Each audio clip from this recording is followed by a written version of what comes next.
2026 மீனராசிக்காரர்களுக்காகத்தான் இந்த வருடம் என்றால் அது மிகையல்ல. ஆஹா! காரணம் என்ன அப்படின்னா, ஒரு பொதுவாகவே கேந்திர பலம் என்பது ரொம்ப பலம். இந்த 2026 மேக்கு அப்புறமே மீனராசிக்காரர்களுக்கு பலம் அதிகமாக இருக்கும்.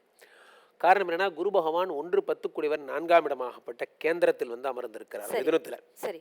டெலிகம்யூனிகேஷன், மீடியா, அதே மாதிரி வந்து இந்த ஒரு வர்த்தகம், அப்புறம் இந்த ஒலி ஒலி அலைக்கற்றைகள் வச்சு மீடியா, ஆ, சினிமா போன்ற ஆ. துறைகள் இருக்கிறவங்க ரொம்ப நல்லா இருந்திருக்கும். சில பேர் ஐடியில் வேலை பார்க்குறவங்களுக்கெல்லாம் டிஜிட்டல் இன்னோவேஷன், ஏஐ போன்ற விஷயங்கள், பேச்சாளர்கள், முக்கியமாக பாடலாசிரியர்கள், இவங்களுக்கெல்லாம் ரொம்ப அற்புதமான காலமாக இருந்திருக்கும்.